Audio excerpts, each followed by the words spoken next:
bonjour, ravi de vous retrouver pour cette édition de la mi-journée à la une de l'actualité. 6 cas confirmés de coronavirus ce jeudi. Il s'agit de 6 cas contacts suivis par les services de santé. 10 patients ont aussi été déclarés négatifs, donc guéris. Vous entendrez le ministre de la Santé et de l'Action sociale. Nous parlerons aussi de la réception de cet important appui de l'État du Sénégal pour faire face aux épidémies. Il s'agit de matériel de laboratoire d'analyse biomédicale pour une valeur d'1 milliard de francs CFA, des équipements qui seront répartis entre des structures de santé civiles et militaires. Le focus de ce 13h s'intéresse aux outils mis en place par l'Agence de l'informatique de l'État pour permettre aux agents de travailler à distance. L'ADIE a aussi mis en œuvre un package numérique pour le ministère de la Santé et de l'Action sociale. Objectif, réduire la propagation de la pandémie. Voilà pour les titres, mesdames et messieurs, bienvenue et merci de nous recevoir chez vous. D'abord, les nouveaux chiffres du Covid-19 au Sénégal, je vous le disais, ce jeudi, 6 nouveaux cas ont été confirmés, tous des cas contacts suivis par les services sanitaires. 10 patients ont aussi été contrôlés, négatifs et déclarés guéris, a annoncé il y a quelques heures le ministre de la Santé et de l'Action sociale, Abdoulaye Diouf Sarr, que je vous propose d'écouter. Ce jeudi 9 avril 2020, le ministère de la Santé et de l'Action sociale a reçu les examens virologiques suivants. Sur 199 tests réalisés, 6 sont revenus positifs. Il s'agit de 6 cas contacts suivis par nos services. Par ailleurs, 10 patients hospitalisés ont été déclarés guéris aujourd'hui. Ils sortiront de l'hospitalisation dans la journée. L'état de santé des patients hospitalisés est stable. À ce jour donc, 250 cas ont été déclarés positifs au Sénégal, dont 123 guéris, 2 décédés, 1 évacué. Par conséquent, nous avons 124 patients sous traitement dans nos hôpitaux. Au regard de la nouvelle tendance épidémiologique marquée par l'apparition de cas à transmission communautaire, le ministère de la Santé et de l'Action sociale exhorte les populations au respect scrupuleux des mesures de prévention collective. Voilà, pour le point de la situation de ce jeudi. Et puis, le gouvernement a pris toutes les dispositions pour assister la diaspora. 12,5 milliards de francs CFA sont dégagés pour mener à bien la mission qui entre dans le cadre du programme de résilience économique et sociale. Ce matin, au ministère de la Santé, le ministre des Affaires étrangères et des Sénégalais de l'extérieur s'est prononcé sur l'organisation et la mise en œuvre de gestion du montant dégagé. On écoute Amadouba.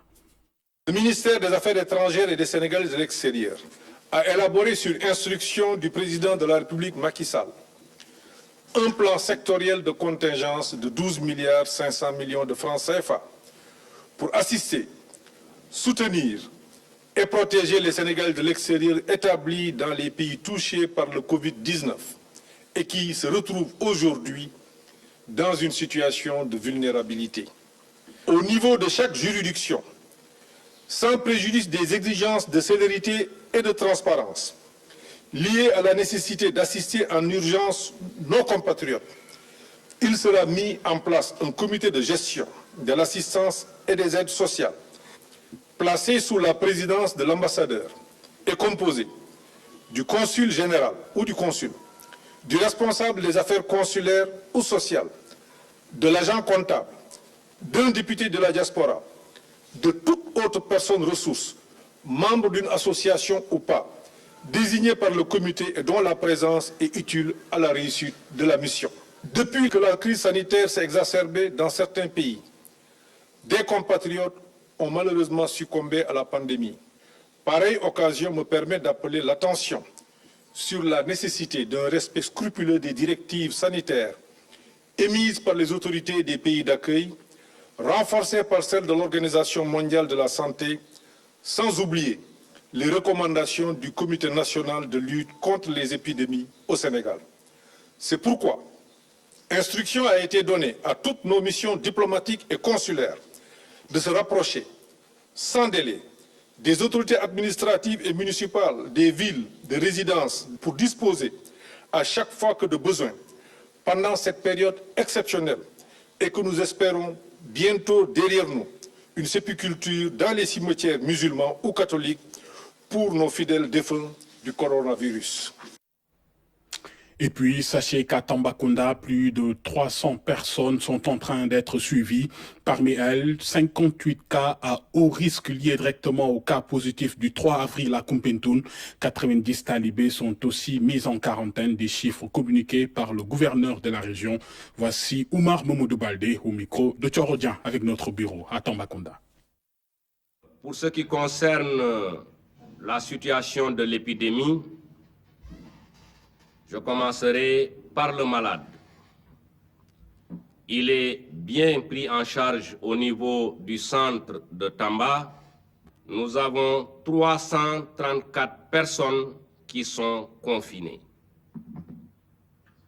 Les 307 sont celles du village de Goudiri, 15 dans le département de Bakel, et plus précisément dans les localités de Kidira. En fin de journée, des compatriotes sénégalais qui avaient pu prendre des pistes détournées avaient gagné la région de Tambacounda. Nous avons pu les arrêter à hauteur de Sinthiou Malem et sur instruction de l'autorité, elles également sont confinées. Nous avons reçu 90 talibés provenant du département de Rufisque. Du fait qu'ils viennent d'une zone où des cas ont été notés, nous avons estimé plus responsable de les regrouper, de les suivre pendant la période de 14 jours. Du fait également de cette persistance de cas communautaires inquiétants, à compter de ce matin, tous les marchés réguliers de la région ne seront autorisés à ouvrir que les jours de lundi à mardi. Mercredi, ils sont fermés. Ils réouvriront jeudi, vendredi et samedi. Dimanche, ils seront fermés. Et même pour les jours d'ouverture, ils ne sont autorisés à travailler que de 7h à 15h. La circulation entre Tamba et Koumpentoum est interdite. La circulation entre Tamba et Goudiri est interdite. La circulation entre Goudiri et Bakel est interdite. Le directeur général du budget, Moustapha Ba, était l'invité de la matinale Kinkeliba de ce jeudi. Il est revenu sur la stratégie mise en œuvre pour mobiliser les 1000 milliards de francs CFA du programme de résilience économique et sociale. La santé, la protection des emplois et des entreprises, la sécurité alimentaire sont les grands bénéficiaires de ce plan de riposte. On l'écoute. La première source de financement, comme je l'ai indiqué tout à l'heure, c'est l'appui des partenaires financiers, à hauteur de 586 milliards. Okay. Comment on a obtenu ces 586 milliards? Tout d'abord, il y a le Fonds monétaire international. Vous savez, le Sénégal, en étant membre du Fonds monétaire international, a ce qu'on appelle une quote-part. C'est vrai. En situation de crise, le Fonds monétaire international nous donne 100% de notre quote-part. Et 100% de notre quote-part, c'est 264 milliards. La deuxième source, le deuxième partenaire financier, c'est la Banque mondiale. La Banque mondiale, vous savez, nous signons des conventions de financement avec la Banque mondiale pour la mise en œuvre de projets et programmes de développement. On a un portefeuille de projets avec la Banque mondiale d'une trentaine de projets de près de 1100 milliards. Sur ce portefeuille, le ministre des Finances et du Budget a discuté avec le directeur des opérations de la Banque mondiale pour qu'on puisse réorienter une partie du financement de ce portefeuille de projets au niveau du fonds. Et cette réorientation fait qu'on a un appui budgétaire additionnel de la Banque mondiale de 138 milliards. Troisième partenaire, c'est la Banque ouest-africaine de développement, qui a déjà d'ailleurs versé les 15 milliards. On a la Banque ouest-africaine de développement pour 26 milliards 740 millions. Donc les 15 milliards sont déjà versés, sont dans le compte au niveau de la Banque centrale. Les 11 milliards, c'est des annulations de dettes, des reports d'échéance. C'est-à-dire actuellement en 2020, nous devons rembourser une dette, le principal de la dette avec la BOAD à hauteur de 11 milliards. Et c'est reporté jusqu'en 2021. Et maintenant, vous avez la Banque islamique de développement.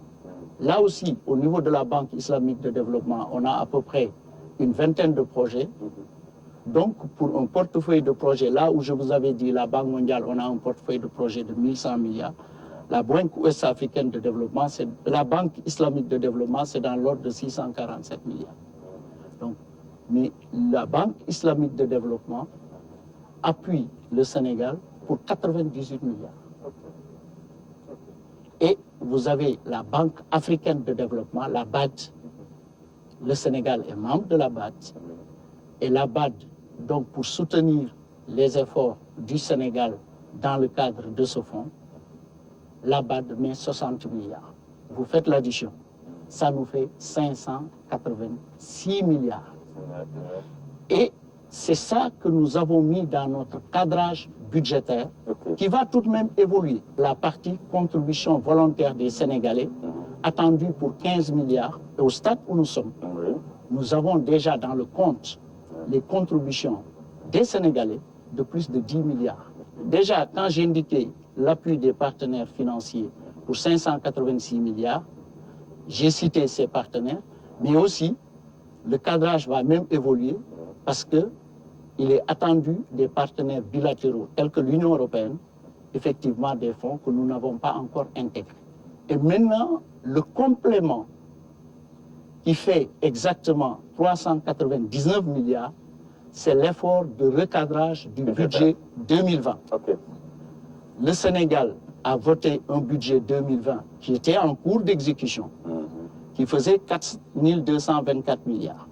Avant même qu'on ne fasse la réorganisation, je pense, dans l'adresse à la nation, donc du président de la République, il a instruit la réorganisation du budget 2020.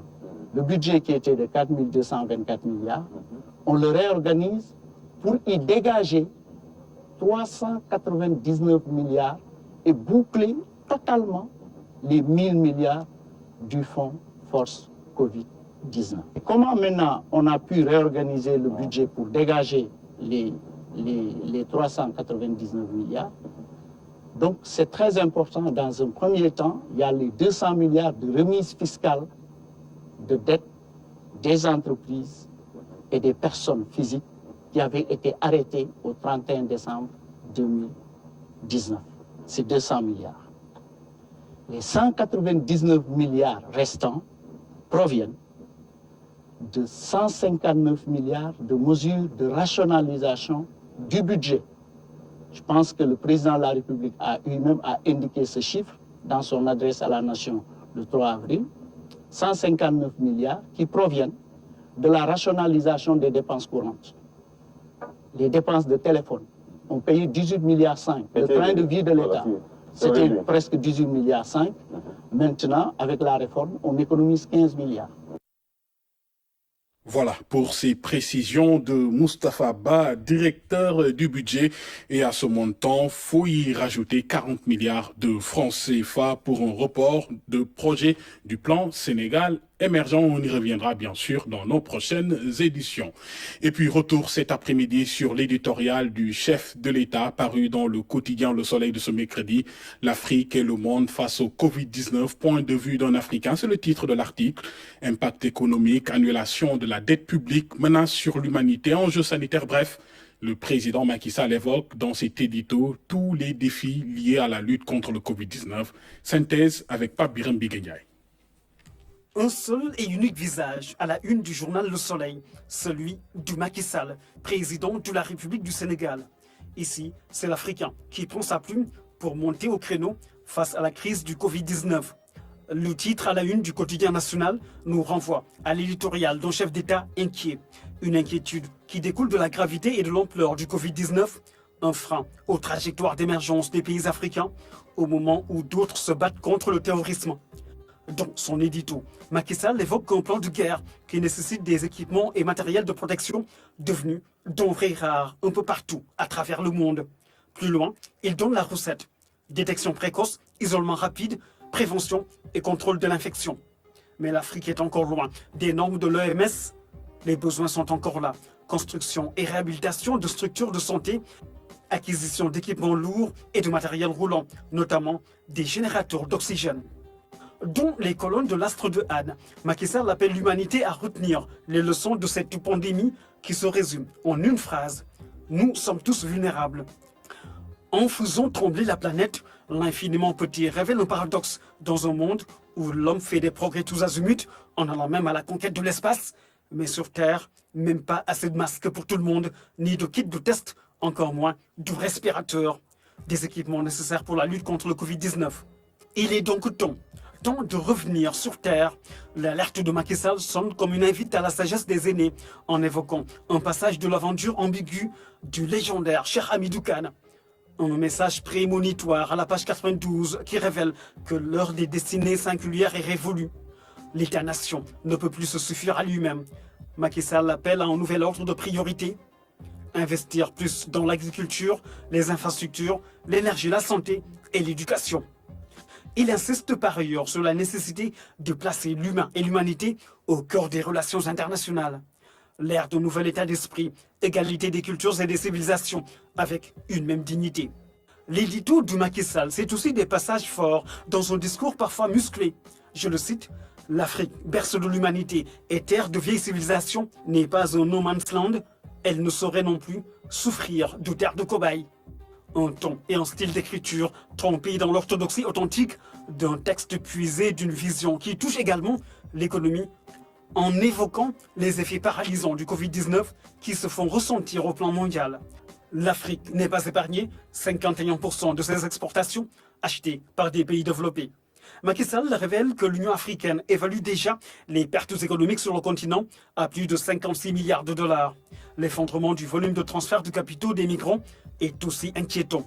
L'impact de la crise affecte les pays africains qui font face à des besoins énormes d'investissement pour le développement et en même temps lutter sans répit contre le terrorisme. À l'heure d'une mobilisation mondiale, le Sénégal déroule son plan de riposte, force Covid-19 avec une enveloppe de 1000 milliards de francs CFA. L'effort interne des pays africains doit être soutenu selon Macky Sall qui indique que l'Afrique ne doit pas être laissée pour compte. C'est le sens de son appel à la communauté internationale pour l'annulation de la dette publique et le réaménagement de la dette privée.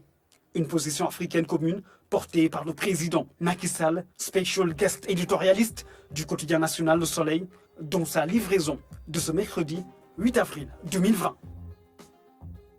Cet édito revêt en tout cas une vision futuriste, c'est l'avis du professeur Amadou Bokoum. Selon le directeur du musée des civilisations noires, le contenu rappelle à bien des égards l'urgence du moment et la nécessité d'unir les forces pour vaincre le coronavirus. On écoute le professeur Amadou Bokoum au micro d'Ibrahim Adam. C'est un message qui est venu vraiment au bon moment. Et ça me rappelle un peu 1947 quand Aline Diop a lancé Présence africaine pour faire entendre la voix de l'Afrique en 1947. Et je pense qu'il n'y avait pas eu Présence africaine. S'il n'y avait pas eu en 1949 la maison d'édition, on n'aurait peut-être jamais entendu parler de Cheikh Anta Diop. Aujourd'hui, ce que le président de la République a fait, c'est de faire entendre la voix de l'Afrique dans le temps du monde, mais un monde inquiet, qui ne parvient plus à se retrouver. Un monde où chacun pense qu'il peut trouver sa solution dans un espace global. Je pense qu'il a essayé, dans ce message-là, de déstructurer l'ambiance du néant et de poser un regard très cohérent sur les affaires de notre humanité. Justement, dans le contenu de son message, le président fait appel à un nouvel ordre mondial où l'humain sera au cœur des relations internationales. Et c'est très, très intéressant. Et quand on analyse ce discours, on se trouve dans une continuité incroyable. Senghor, en son temps, a toujours parlé d'une forme de globalisation, d'un rendez-vous du donner ou du recevoir, où chacun apporte ce qu'il peut apporter à l'escarcelle mondiale. Son successeur, Abdou Diouf, a vécu une période très compliquée avec les ajustements. Il a montré à travers son magistère que l'Afrique était capable de résilience incroyable. Et le Sénégal en a été un exemple. Le président Wade a été un afro-optimiste incroyable. Une croyance en l'Afrique sans bornes. Et le président Macky Sall, à mon avis, fait la synthèse de tout cela. Le trépied Senghor, Diouf, Wade, il les met en cohérence et essaie de montrer que dans la crise actuelle, personne ne peut s'en tirer tout seul et que personne ne peut stigmatiser l'Afrique qui a toujours fait preuve de résilience dans des épreuves extrêmement dures. Il ne les a pas explicitement citées, mais la traite négrière et la colonisation ont été des épisodes incroyables. Il ne faut pas oublier que la conférence de Berlin, son objectif, c'était de nous civiliser, c'est-à-dire totalement de liquéfier nos savoirs et nos civilisations. On s'en est sorti. On va aussi s'en sortir aujourd'hui. Mais, pour moi, c'est le plus important dans le message. Il ne faut pas que chacun tire la couverture de son côté.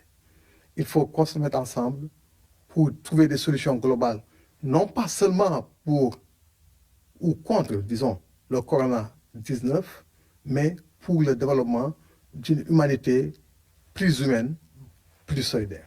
Pour la première fois depuis la Renaissance, l'Europe est à genoux.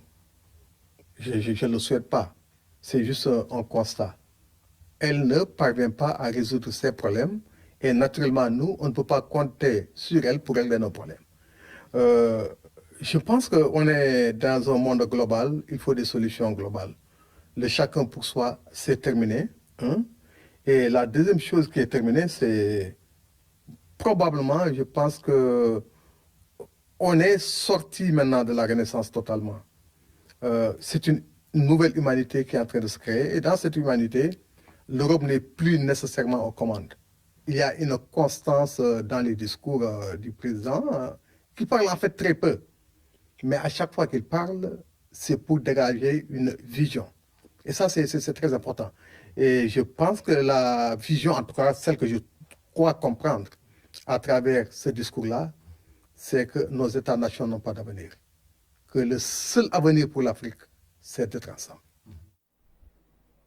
Autre titre ce matin, la réception de cet important appui de l'État pour faire face aux épidémies. Il s'agit de matériel de laboratoire d'analyse biomédicale pour une valeur d'1 milliard de francs CFA. Ces équipements d'aide au diagnostic seront répartis entre les structures de santé civiles et militaires, nous dit Oumar Diaw. Dans ce dépôt, divers matériels de laboratoire d'analyse biomédicale. Le catalogue est plus que fourni, pêle-mêle, autoclave pour la stérilisation, étuves destinées aux examens immuno-enzymologiques, microscope, osmoseur, réfrigérateur et on en oublie. Ce matériel de laboratoire a été acquis donc, sur financement de l'État du Sénégal pour une valeur de 1 milliard. En 2014-2015, suite à l'apparition d'Ebola en Afrique de l'Ouest, le projet de renforcement des systèmes de santé face aux épidémies, rédicé en anglais, est lancé dans l'espace CEDEAO. Il fallait pouvoir prévenir les épidémies, riposter, mais aussi détecter vraiment tous les cas de maladies à potentiel épidémique. Ce matériel est acquis dans ce cadre pour renforcer les labos qui sont incontournables dans l'identification des maladies et leur suivi. C'est le laboratoire qui permet de détecter la maladie. C'est le laboratoire qui permet de confirmer la guérison. Donc le laboratoire est vraiment un maillon essentiel. Ces équipements sont destinés à des structures civiles mais aussi militaires. Nous avons acquis du matériel de laboratoire pour les centres médicaux de garnison, les centres médicaux interarmés, l'hôpital principal de Dakar et même l'hôpital militaire de Ouakam. Le laboratoire est une étape importante dans la détection de la maladie. Sans lui, certains diagnostics sont impossibles à poser. Au-delà de l'acquisition d'un matériel fragile et coûteux, il y a la question de la maintenance en permanence. Pendant ce temps, l'État organise le télétravail dans les services et entreprises. L'Agence de l'informatique de l'État vient de mettre en place un package pour permettre aux agents de travailler à distance. L'ADIE a aussi mis à la disposition du ministère de la Santé et de l'Action sociale des outils numériques d'information et de sensibilisation. Oumou Kalsoum Sall. En ces temps de restrictions, une batterie de mesures pour s'adapter. Dans ce dispositif, l'Agence de l'informatique de l'État, ADIE, joue un rôle primordial. Permettre la continuité des services de l'administration. La première des choses, c'est d'abord permettre aux agents qui sont en mode télétravail de pouvoir continuer à avoir accès aux ressources donc, dans l'intranet administratif. Donc c'est dans ce cadre que nous avons mis d'abord un dispositif de téléconférence pour permettre aux agents d'animer des réunions à distance, mais également un dispositif également pour faire la gestion de projets donc, en ligne, donc avec l'outil Optica, donc, qui permet de suivre l'ensemble des projets de l'administration. Et enfin, donc, nous avons renforcé le dispositif pour la messagerie administrative pour permettre à un maximum d'agents de l'administration de pouvoir utiliser la messagerie de l'administration. Aujourd'hui, nous sommes à plus de 10 000 utilisateurs. La réunion hebdomadaire du Conseil des ministres à travers une visioconférence, une illustration parfaite des acquis importants dans le processus du tout numérique enclenché par le Sénégal. Cela montre tout simplement que le Sénégal a des infrastructures extrêmement solides. Nous avons déployé aujourd'hui de la fibre optique partout sur le pays. Donc cela veut dire que dans les 45 départements du Sénégal, nous pouvons avoir accès à ces ressources qui sont aujourd'hui dans l'intranet administratif. Donc comme l'a fait le président de la République pour animer sa réunion de conseil, nous pouvons faire la même chose pour les gouverneurs, pour la même chose pour les responsables des hôpitaux, mais également toutes les entités de l'État. Et donc il est important aujourd'hui de noter que tous les services qui ont été déjà digitalisés, que l'accès continue. Par contre, ceux-là qui n'ont pas pu digitaliser leur procédure, il est extrêmement difficile de donner le service. Toujours du numérique, cette fois-ci pour un autre défi, sensibiliser et informer juste et vrai sur le Covid-19. Donc covid19.gouv.sn. Sur ce site, vous retrouvez toutes les informations utiles et toutes les informations surtout vraies donc, liées à cette pandémie. Nous avons mis en place le chatbot. Donc, un chatbot, c'est un outil qui permet de donner l'information à chaque fois que donc, nous l'interrogeons. Et à ce niveau-là, le numéro c'est 76 600 05 26. L'ADIE a aussi mis à la disposition du ministère de la Santé un réseau numérique pour une meilleure coordination des opérations de toutes les entités. Pour ce même souci d'efficacité et de rapidité, elle a octroyé des terminaux de communication aux forces de défense et de sécurité. La production de masques et d'antiseptiques bat son plein dans les petites et moyennes entreprises. Un engagement citoyen pour contribuer à l'effort de guerre contre le Covid-19. Une visite guidée dans ces fabriques a permis au ministre du Commerce et des PME d'apprécier le respect des normes. Louis-Philippe Sagna. Les masques, un véritable casse-tête pour les pays affectés par le Covid-19. Au Sénégal, comme partout ailleurs, des solutions locales émergent. C'est le cas de cette entreprise établie à Nord-Foire et spécialisée dans le textile. Ce sont des masques qui sont faits en 3 épaisseurs. Donc on a le tissu visible de l'extérieur, la doublure et un interfaçage qui permet de filtrer un petit peu plus ce qui passe à travers les tissus. À la zone industrielle de Dakar, les acteurs de l'habillement ont compris qu'ils doivent jouer leur partition. 100 000 masques par jour, c'est leur capacité de production. Nous sommes prêts à répondre. On m'interpellait sur 10 millions de masques. Je dis 10 millions de masques, les Sénégalais peuvent le faire sans problème. Sans problème. L'essentiel, qu'on ait la matière. À Keur Massar, tout comme à Pikine, la production de ces outils préventifs est couplée à celle des antiseptiques. Partout, ce sont les mêmes recommandations. Le respect des normes.